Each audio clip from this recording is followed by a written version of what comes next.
Hello, everyone. Welcome to United States News. The same Joe Biden suddenly looks different. Joe Biden is no more or less capable a president than he was 2 months ago. His staff is no more or less competent. But suddenly, images of Biden as a feeble septuagenarian atop a mismanaged White House have given way to those of an experienced leader, smiling behind aviator sunglasses, whose battle-tested team has delivered on a range of national priorities. A winning streak does that for you. It has not happened because of a strategy shift or staff shakeup, though at low points allies wanted him to take those ritual steps. It's been a combination of good luck, skill, and persistence by a president and Democratic Party determined to act unilaterally where Republicans wouldn't and strike compromises where Republicans would. Gas prices, which wounded Biden when they spiked, have declined for 2 months. The president didn't cause either movement, but the turn of fortune has relieved some of the inflation pressures that remain his single largest political problem.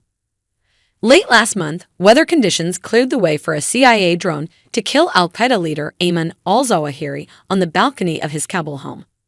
The precision strike, the planning of which began this past spring, vindicated Biden's assertions that the U.S. could fight terrorism in Afghanistan even without troops on the ground. In Congress, Biden has proven detractors wrong from both directions. Politicians and pundits describing a failed legislative agenda had written their reviews before the end of the play. Progressive lawmakers who scorned the former senator's talk of working with the GOP have seen Congress make bipartisan investments in infrastructure, domestic manufacturing of semiconductors, and veterans' health care. They joined a critical mass of Republicans to pass them. Others who complained Biden had veered too far left have seen Congress take the largest ever government steps to curb climate change. Not a single Republican voted yes. Every single Democrat did. This doesn't make Biden a modern-day FDR or LBJ. He cannot claim a singular monument to rival Social Security, Medicare, or even the Affordable Care Act, though he has strengthened it. Proposed investments to expand economic opportunity through child care, child tax credits, paid leave, and universal pre-kindergarten have faltered. The bipartisan gun safety law that ended years of congressional paralysis did not meet his call to ban assault weapons. He has not won legislation to safeguard voting rights at a moment when Republican extremism threatens democracy and the rule of law.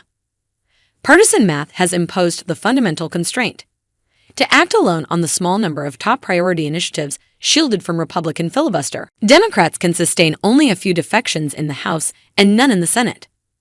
The climate package prevailed only because Senator Joe Manchin of West Virginia, after months of resistance, finally agreed to join hands with party colleagues.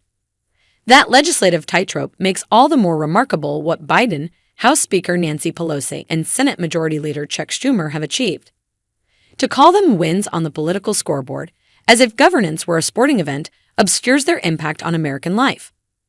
The 2021 infrastructure law, which eluded Biden's 2 immediate predecessors, means $550 billion for new federal investments in roads, bridges, airports, public transit, railroads, rural broadband, clean water, and electric vehicle charging stations, among others. The semiconductor bill provides over $52 billion to spur domestic manufacturing of vital components for products ranging from cars to computers, reducing America's reliance on foreign suppliers. The so-called Burn Pits bill extends new health care and disability benefits to millions of veterans exposed to toxins during their service.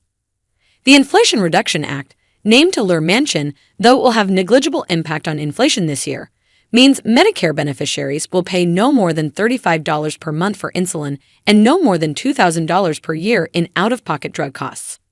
For the first time, Medicare can use its market power to negotiate lower prices from drug companies. The IRA also devotes $370 billion to developing clean energy and curbing climate change, which analysts say will help the U.S. reduce carbon emissions 40% below 2005 levels by 2030. It sustains American leadership at a time when extreme weather events increasingly place the dangers to the world in sharp relief. Biden's weak public standing has begun ticking slightly up. Democrats on the 2022 ballot have gained more ground from anger over the conservative Supreme Court's decision to end the constitutional right to abortion. But that doesn't mean voters will reward them in midterm elections this fall. Republicans need just a 4-seat net gain, well below the historical average for the party not holding the White House, to recapture control of the House. Nor does it mean Biden will follow the precedents of Barack Obama, Bill Clinton and Ronald Reagan in recovering from early setbacks to win a second term. At age 79, Biden looks the part of the oldest chief executive in American history as restless younger Democrats eye fresh leadership. But it does mean the president and his party have capitalized on the opportunity control of government has given them for these 2 years. They have done much of what they sought public office to do.